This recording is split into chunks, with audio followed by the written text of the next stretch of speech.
kodi jangen itten majjere mo janga hande no ani. Kodi jangen itten majjere mo janga hande no ani. Toroɗen Allah yo fewnu en e laawol ɓemɓe o nemini. Toroɗen Allah yo fewnu en e laawol ɓemɓe o nemini.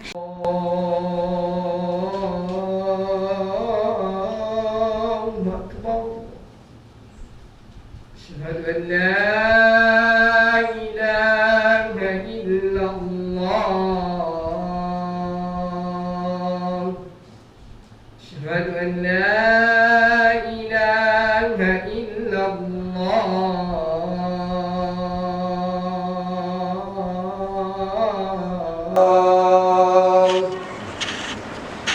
أشهد أن محمدا رسول الله.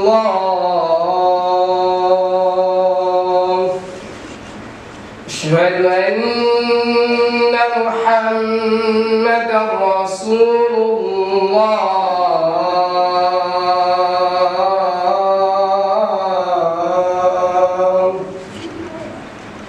حي على الصلاة.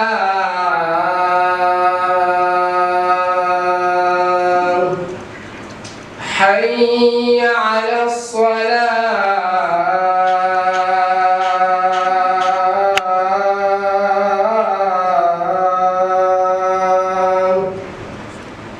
حي على الفلاح.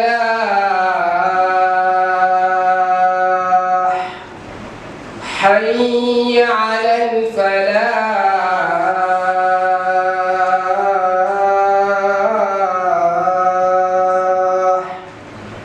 الله أكبر الله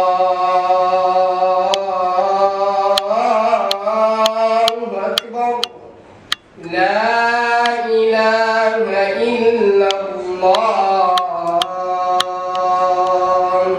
الحمد لله رب العالمين. الحمد لله رب العالمين يختار ما يشاء من الأزمنة والأمكنة والمخلوقات، وأشهد أن لا إله إلا الله وحده لا شريك له، وأشهد أن محمدا عبده ورسوله صلى الله عليه وعلى آله وصحبه أجمعين. أما بعد، فأوصيكم ونفسي بتقوى الله عز وجل. قال تعالى: يا أيها الذين آمنوا اتقوا الله حق تقاته ولا تموتن إلا وأنتم مسلمون. أيها المسلمون، فقد مضت أيام وانقضت شهور ودار التاريخ دورته، فأقبلت الأيام المباركة تبشر بقدوم موسم الخيرات والبركات والطاعات والحسنات المضاعفات، وإقبال شهر الصوم والقيام والقرآن، شهر رمضان الذي أنزل فيه القرآن هدى للناس وبينات من الهدى والفرقان.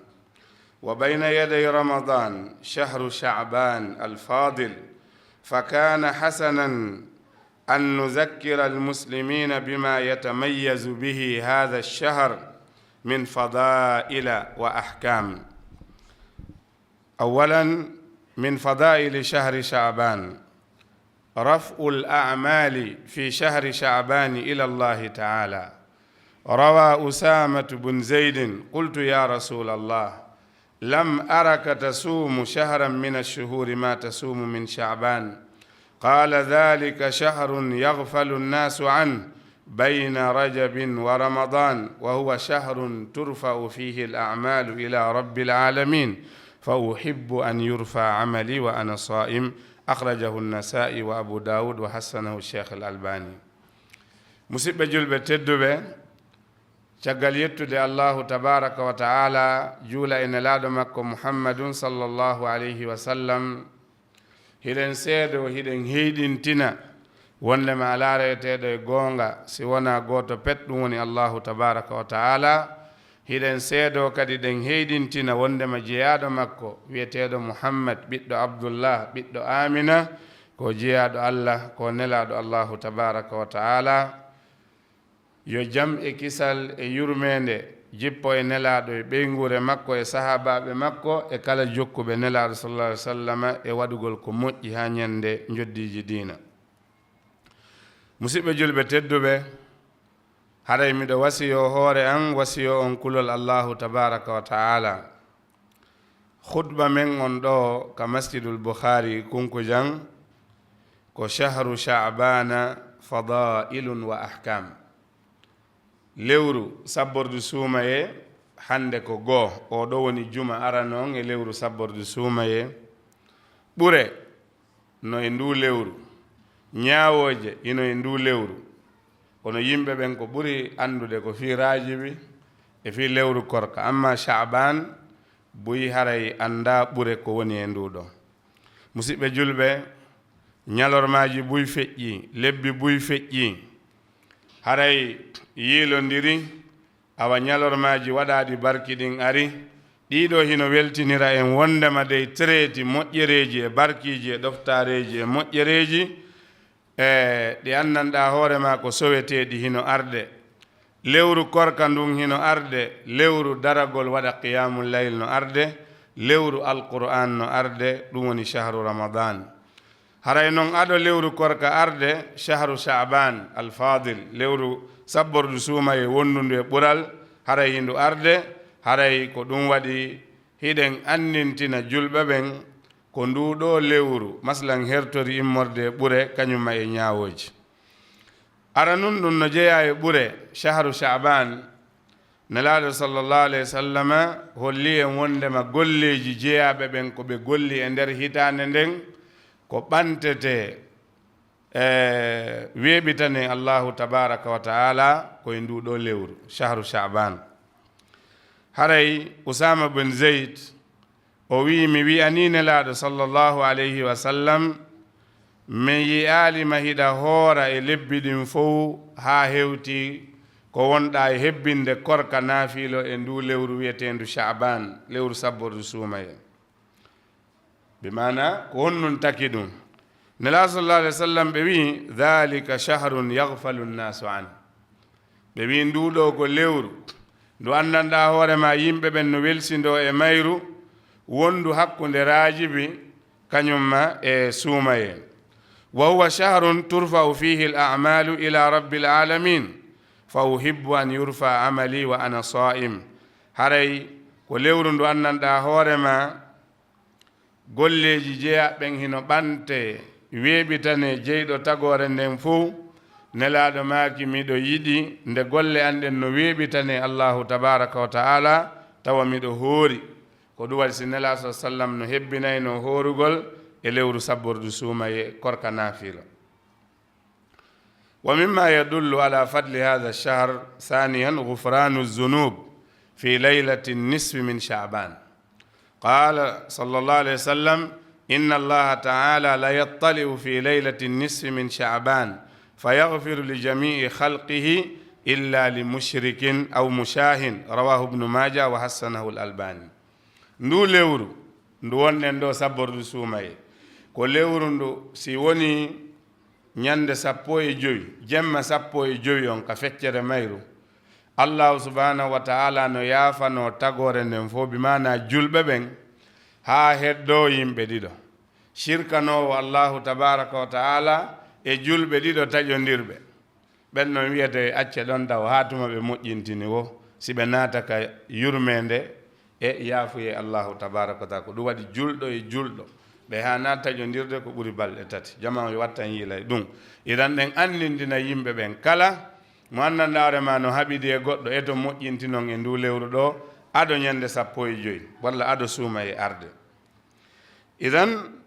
ɗum ɗo kadi no jeeya e ɓure mayru. ثالثا كثرة صيام النبي صلى الله عليه وسلم في شهر شعبان. وعن عائشة رضي الله عنها زوج النبي صلى الله عليه وسلم أنها قالت كان رسول الله صلى الله عليه وسلم يصوم حتى نقول لا يفطر ويفطر حتى نقول لا يصوم وما رأيت رسول الله صلى الله عليه وسلم استكمل صيام شهر قط إلا رمضان وما رأيته في شهر أكثر صياما منه في شعبان. رواه البخاري ومسلم. وقالت رضي الله عنها كان أحب الشهور إلى رسول الله صلى الله عليه وسلم أن يصومه شعبان. رواه النسائي وصححه الشيخ الألباني. musidɓe julɓe tatabun non ko hollirta ha joni lewru sabbordu suumaye hino jogii ɓural nela sa sallam no heewuno ko ɓe hoorayno e mayru ko naafilo. yettama e nene men Aisha ɓe wi nela sa sallam ɓe laatino ke hiɓe hoorayno ɓe jokkidira ha ɓe ginna ɓe taƴata ɓe taƴa kadi ha ɓe ginna ɓe fuɗɗitotako. ɓe wi ɓe yiyani nela sa sallam no hebbina hoorugol korka naafilo ha hewti ko ɓe hoorata ha hewti ko ɓe hebbinta hoorugol e ndu lewru ɗo lewru Sha'ban. wa liza usira an salafi salih rahimahullahu taala al-ijtihadu al-kabir fi at-ta'abbud fi Sha'ban. فمن ذلك ما يلي: كان حبيب ابن أبي ثابت إذا دخل شعبان قال هذا شهر القراء. وكان عمرو بن قيس الملائي إذا دخل شعبان أغلق حانوته وتفرغ لقراءة القرآن. لطائف المعارف. فكان لسان حالهم يقول: فمن سلم له شعبانه سلم له رمضانه.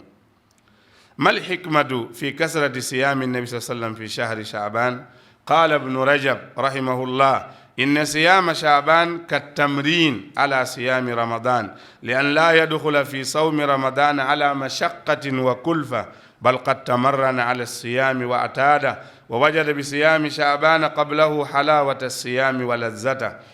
فيدخل في صيام رمضان بقوة ونشاط. ولما كان شعبان كالمقدمة لرمضان شرع فيه ما يشرع في رمضان من الصيام وقراءة القرآن ليحصل التأهب لتلقي رمضان وترضاد النفوس بذلك على طاعة الرحمن.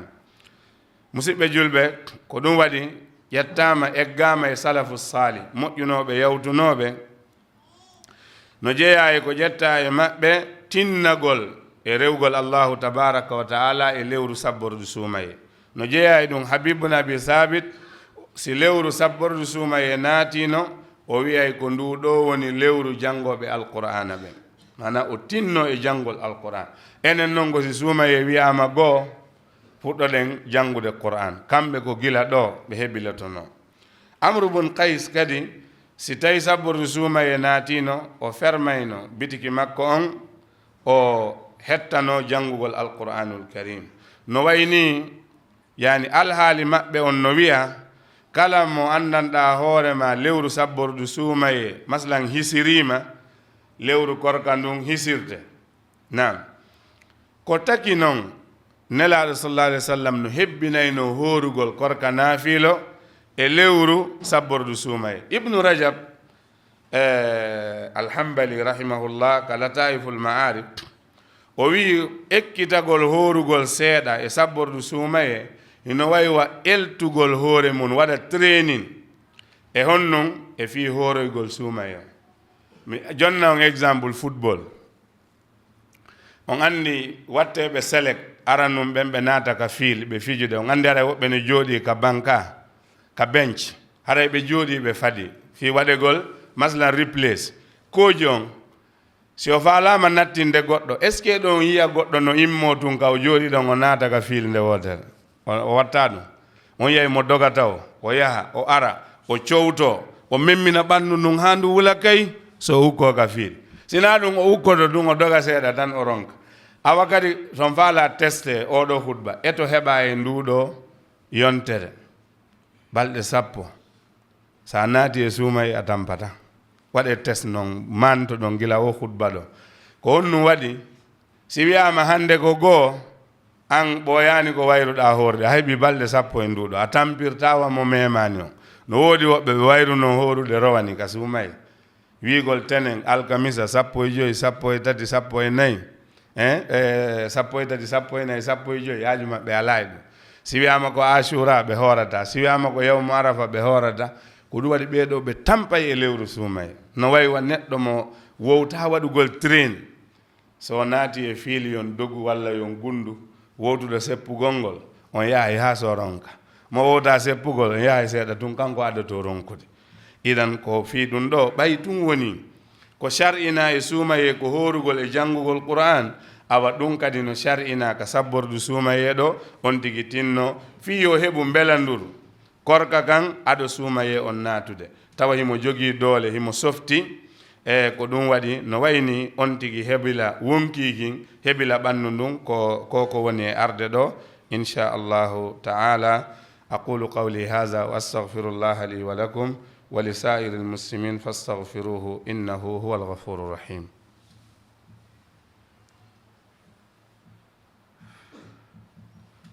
alhamdulillah wassalatu wassalamu ala rasulillah نبينا محمد وعلى آله وصحبه وسلم تسليما كثيرا أما بعد.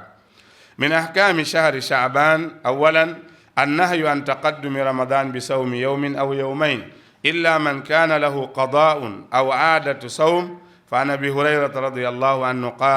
قال النبي الله صلى الله عليه وسلم لا تقدموا رمضان بصوم يوم ولا يومين إلا رجل كان يصوم صوما فليصومه. رواه البخاري ومسلم. en ari fadail jonde en arande ahkam ñaawoje horugol ndu lewru shaban hino hada heɗitoɗon moƴƴa wata neɗɗo accu ha suumaye heddo ñallal walla balɗe ɗiɗi wiya yomi horuɗe balɗe ɗiɗi ɗo mi jogindira e suumaye ɗum ɗon hino hada fi honnum ta yimɓe sikkoye joni suumaye ko balɗe 32 ko ɗum waɗi tinnagol horugol ngol fof ko ɓuri moƴƴude kon ko ɗe balɗe 15 aranne ɗo. eyi nam idan nela si wona neɗɗo joginoɗo aada mo jogino mbowdi o hoorayno tenen hawrodiri 29 ɗum haɗata o hoora alkamisa mo wowno horude hawrodiri e 29 mo wawi horude walla mo ñawlino suumaye no heddi balɗe ɗiɗi mo wawi ɗe yoɓude ella ala kono wiigol tun ñallal heddi ke balɗe ɗi yomi horɗen noon mi jogindira e suumaye ɗum no haɗa nelaɗo maki tan adintine suumaye horugol ñallal walla balɗe ɗiɗi si wona laatinoɗo ino hoorayno korka si hawrodiri yo horu ella o ala hadis ommo ka Bukhari Muslim. wa min al ahkam ayuha almuslimun annahyu an sawmi yawmi shak وهو يوم 30 من شهر شعبان الذي يشك فيه هل هو من رمضان أم من شعبان. قال عمار رضي الله عنه من صام يوم الشك فقد عصى أبا القاسم صلى الله عليه وسلم. رواه البخاري. هنا هذا هورغول نيالاند سيكه هون نيالاند سيكه ñande capantati e sabbordu suumaye ñande nogaye jeenayi nangue muti lewru ndun darama ndu wiyaka wiye ko janngo woni 50 wiya joni awa yomi hooru si hawrodiri suumaye alhamdulillah si hawrodirali ella ala o way oɗo ammar o wi kala hooruɗo ñalande sikke haray o yeddine laaɗo sallallahu alayhi wa sallam. haray min al ahkam aidan ma yajibu al hadar minhu fi shahri sha'ban wa hiya kathira fa min ashariha no ton ko hana rentede ndu lewru ɗo kay no heewi takhsisu yawmi nisfi sha'ban bisawm jooɗagol ha ñande 15 wiya mi horu ñande 15 on ɗum kadi no haɗa hadisaji ko ari ton hino loyi. takhsisu laylata nisfi shahri sha'ban bisalawati almuhdasa kasalati alalfiya aw salati albaraa wa hiya 100 rakatin tusalla jama'atan yuqra'u fi kulli rakatin suratul ikhlas 10 marrat uhdisat sana 448 min alhijra. hertinangol jemma 15 on naafilo darɗe temedere masala yani darnde fof juula masalan janga hen ok yani qul wallahu ahad laabi 10 ɗum ɗo ko julde heyɗintinande tawi fergo nelaɗo no yaha duuɓi 400 e 46 bimana ɓaawo nelaɗo ko juutisi ɗum ɗo noon rewirtake Allah ko sincaka diina wana noon kadi yani al ihtifal bi laylati nisfi sha'ban bil ijtimai wa sunni al atima wa ghayriha waɗugol feet masalan si ndu heeɓi 15 mottodira nde ñande defa ñaameteji ñaam haysi alaka menga no woodi waɗoɓe leyɗele goɗɗe go ɗum kadi jeyaka e sunna. takhsisu ziyarati al qubur fi yawmi laylati nisfi sha'ban hertingol kay wigol ñande 15 lewru ndun ɗo yehen waɗoyen ziyara ɗiɗo qabruji o waye waɗugol ziyara ɗum no waɗi hunde udditande e ñalaɗe ɗen fof yaha toranoɗa faatiɓe ɓen na ya toroɓe neɗɗo mayɗo wattane yila gollitiren haqqille men ɗen seeɗa ta wonu neɗɗo humaɗo uggina buuma linsere mo miijitota neɗɗo si o maayi sa noddi o nottako mo si a hippimo sina an hippitimo o hippitotako ndaare tun wonɗo e lootude fure na an wayltirtamo no falɗa o ƴetta o kadi ndaara linsere ɓay simo wurno o jaɓatano no haɓɓirte noon haɓɓa hoore nden haɓɓa hakkunde haɓɓa ka koyɗe fus o wawani ase ngay ka faaɗuka ha lugga yimɓe ukko toon yolla oɗo watta leydi o wawani haɗitade hay fuy janngo ara ɗon wiya ceerno kaarijo okkoran hunde kaari ceerno kaarijo dandan hunde kaari ceerno kaarijo okkan ɓiɗɗo ceerno kaarijo firtanan arsigi est ce que a gollitiri haqqille ma hiɗa andi koye alhaali hombo o way anda konnu on o ko haton jinema ko ya torano hay nelaɗo sa sallam kamɓe belna ɗon si a hewti ɗon ko ya torano ɓe ka na ya toro nelaɗo sa sallam kamɓe belna ɗon ko ɗum waɗi ɓe addi qissa gooto waliyajo wodino ko feƴƴini e saare ɓe surrimo ha gayni ɓe mahi gabru makko on ɓe waɗi baafal goɗɗo ari ɗon itti baafal ngal dogidi e mum ɓe jokkimo ɓe hinni gujjo ɓe jokkimo ha ɓe nangoymo ɓay ɓe nangimo ɓe landikemo o wi joni onon hiɗon wiide wonde makko o ceernajo ɗo faal ɗon torade mi ari mi ƴetti baafal ngal ɗo kanko o wawani lan haɗude ƴettugol ngal baafal ɗo onon yani est ce que hiɗon wondi e haqqillaji mon ni si wonano ɗum simo wawno goɗɗum baafal ka o surra ɗon o jaɓatano goɗɗo naɓa ngal ɗon ka haray ɗum ɗo fof ko hollu na wujjugol woni ko fandi ko findingol maslan haqqillaji maɓɓe ni kono ñu samara suñ khutba bi mooy weeru baraxlu taxaw ne démb yal na yàlla def weer bi mu nekk weeru barke fekkee nañ ko ren yal nañ ko fekkee ay at yu bëri ñu ko fekkeewul dami yal na leen yàlla yërëm ok te xaree leen jannatul firdaws weeru baraxlu weeru ngéneel am na ci am na ay atte yu fa nekk tamit jullit ñu bëri nag rajab lañ dee gën a xam dañ dee góorgóorlu si rajab te or rajab yëpp nekkul sunna mun na am na ñu ko xutba fii waaye weeru baraxlu bii Shaabaan dafa am ngéneel yu bëri yu fa nekk dinaa si junj am na ay atte yu nga xamante ne jullit yi war nañ ko xam yàlla nag mooy bind mu tànd lu mu bind lu ko nee tamit mu wax lii moo gën lii ñii ñoo gën ñii waxtu bi moo gën waxtu bi weer bi am na ngéneel bés bi am na ngéneel yàlla subhaanahu wa taala moo koy def mooy def lu ko soob kon weeru baraxlu am na ay ngéneel bu njëkk bi mooy weer la bu nga xamante ne luñ liggéeyoon ci at bi yépp suñu fayli malayka yi ci weer bii lañ koy ekkati teg ko ci kanam yàlla subhanahu wa taala ci weer bii la moo tax Usaama bin Zeyd mu ne wax naa yow yenent bi sa sallam yow musuma la gis ngay baril ngay di or koor naafila comme nu nga dee barilee di or naafila ci weeru baraxlu lu tax yenent bi sa sallam mu ne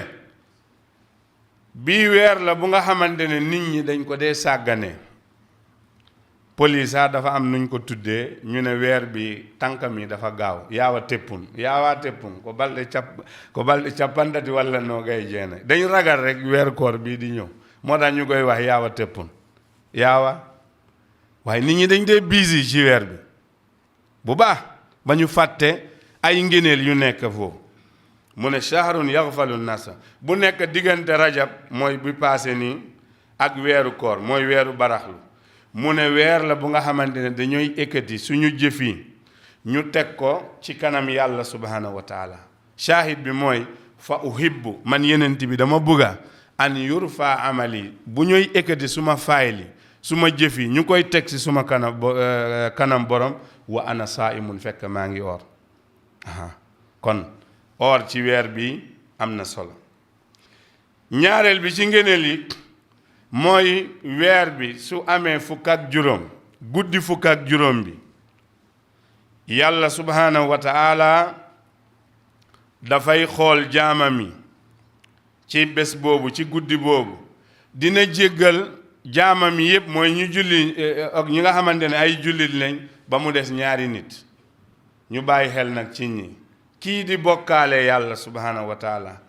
ñooñu duñu dugg ci yërmande yàlla ci ñu ñooy jéggal ak ñi nga xamante ne dañ tongoo wante xabube ba ñu moo tax jullit du dagan nga tongoo sa morom jullit lu ëpp ñetti fan kon ñu ngi fàttali ci hadis bi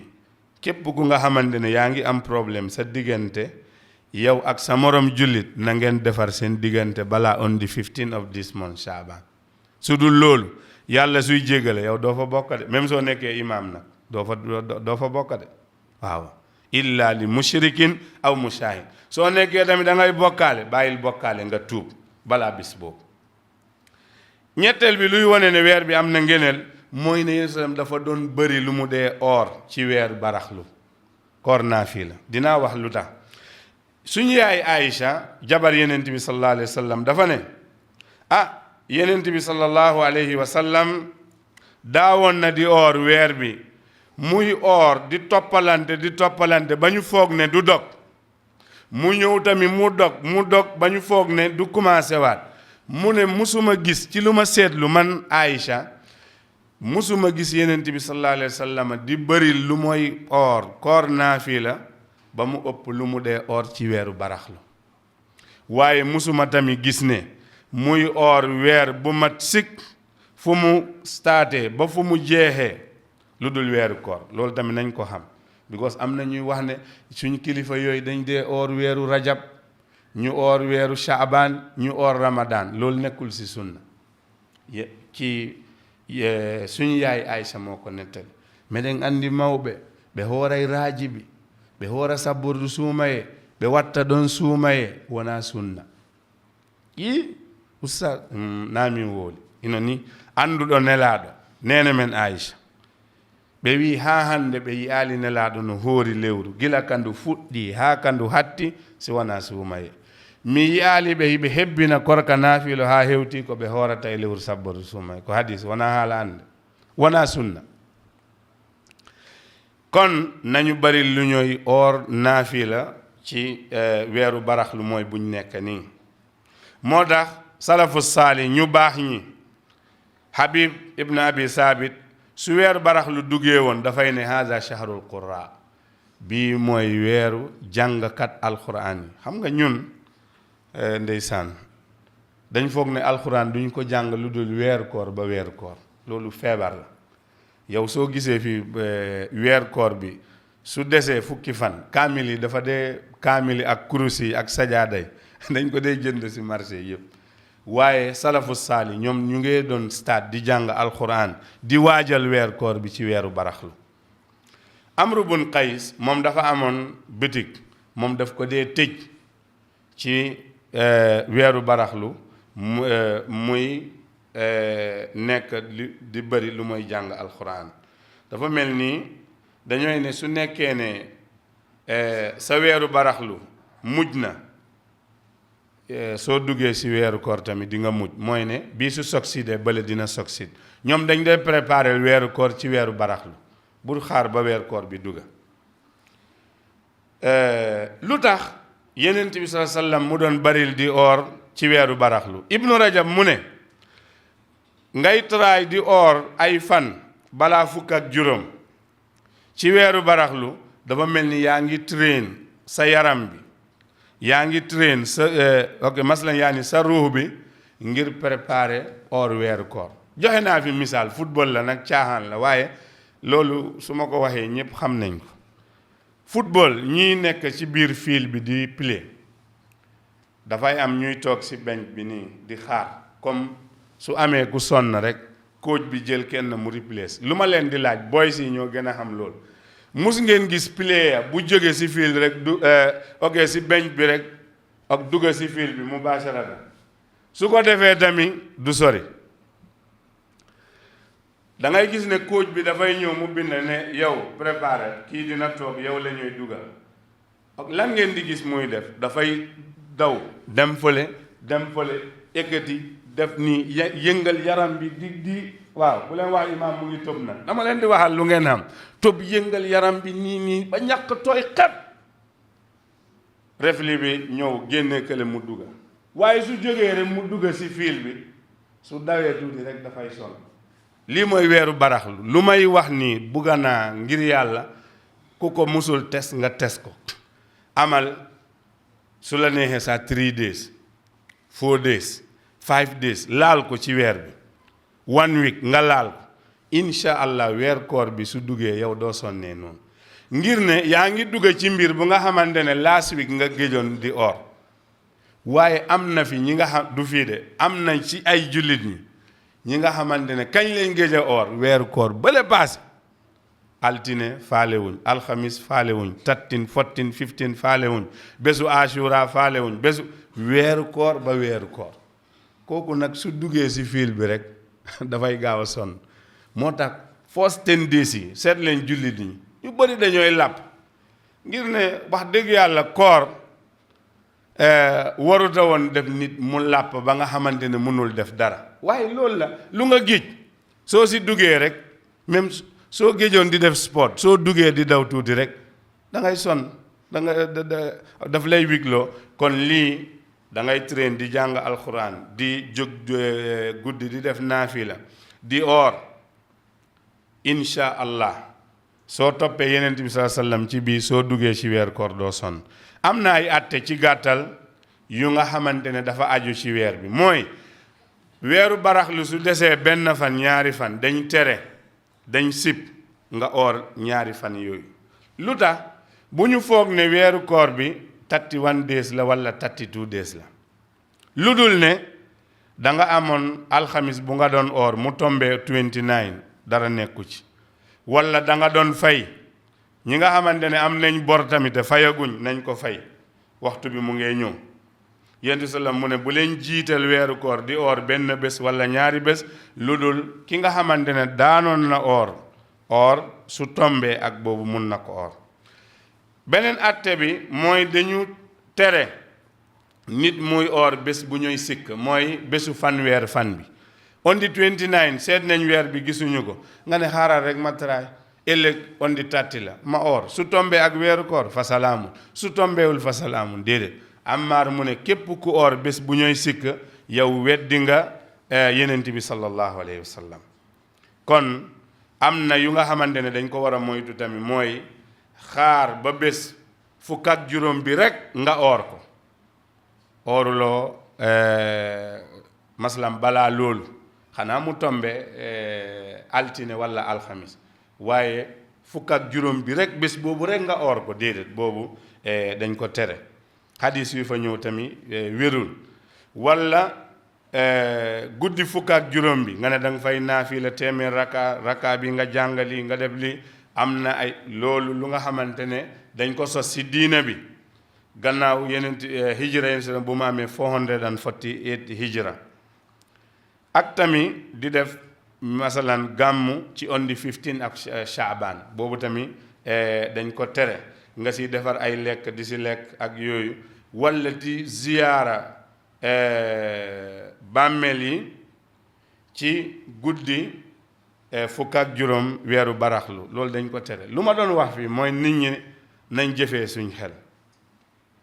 sëriñ bu lay won yàlla wax na yenent bi wax na sëriñ du la munal fële dara de loolu nag yenent bi sallam waxoon na oowoon na njabootam yi papam yu ndaw yi mu wax leen ko doomam yi Fatima doomam bi mu ne ko yow suma doom Fatima bugga naa la de loo bugga si suma alal laaj ma duma la munal dara si kanam yàlla subhanahu wa taala yenent bi moo wax lii te am na fii ay sëriñ yuy garanti ay nit bul julli bul oor yow su ma la waxee dinaa la dugal State House man gise ak suma baro dugal State House sax dafa am yu fëri fu ma war a jaar balaa may egg foofu State House fii rek ku la bugg a dugal foofu dina wax lu sedd sakantuma yowmal qiyaama xamuloo fa xaw ma fa moo tax Cheikh Thiébo ñu ngi demoon di def conférence mu ne am na benn taalibe comme que mu ne sëriñam wax na ne moom moo koy gàddul bésu àllaaxira bésu àjjana mu ne sëriñ bi man am naa benn laaj bu ma lay laaj mu ne ko ban laaj mu ne su nekkee ne maa la jiitu ok yaa ni si ban koñ laa lay xaar ba nga ñëw sëriñ bi ne ko ok jommil nga ma de gis ngeen woni fenoo sikkay nun no wala hakkil heɗiteeɗo de ceernajo wi allah ko waɗɗa o ko min naadoytama aljanna ko min ƴettanma toon garanti taalibajo wi ceerno miɗo lando on si mi adike on mayde ok yani haray koye laawol hongo yani e koñi hombo mi fadoto on ha o ara yaade mbay mi susta yaade yeeso donc o wi ko onon woni garanti ceernajo on deƴƴi o wi ɗo ngal landal ɗo mi wata ngal jaabal yimɓen ɗayna yimɓen no ñamira kaalisi maɓɓe kono wallahi allahu akbar dañ war a bàyyi suñu xel de wallahi dañ leen di laayee biir bu la kenn na fële wal amru yawma izin lillah mbir mi fële yàlla rek moo ko amee kenn mënu si dara su dul yàlla subhanahu wa taala bu la kenn na bul julli bul oor gàddul naa la yow moomuloo àllaaxira moomuloo ajjana moomuloo safara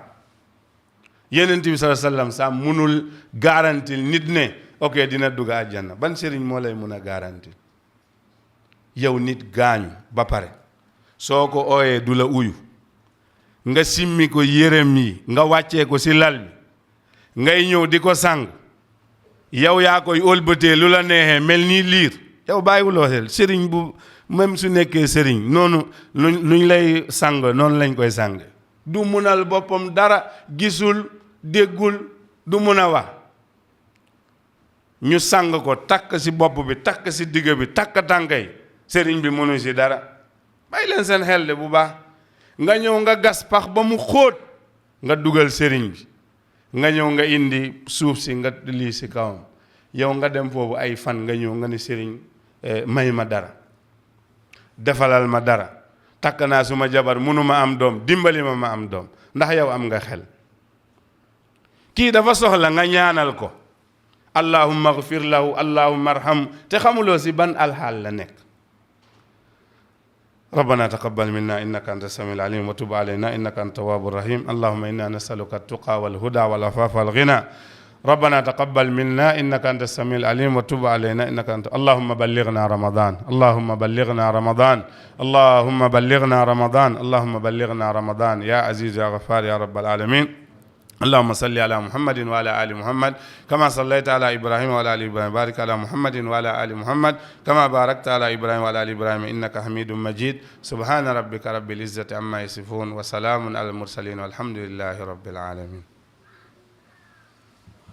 kodi jangen itten majjere mo janga hande no ani kodi jangen itten majjere mo janga hande no ani toroɗen allah yo fewnu en e laawol ɓemɓe o nemini toroɗen allah yo fewnu en e laawol ɓemɓe o nemini kodi jangen itten majjere mo janga hande no ani kodi jangen itten majjere mo janga hande no ani toroɗen allah yo fewnu en e laawol ɓemɓe o nemini toroɗen allah yo fewnu en e laawol ɓemɓe o nemini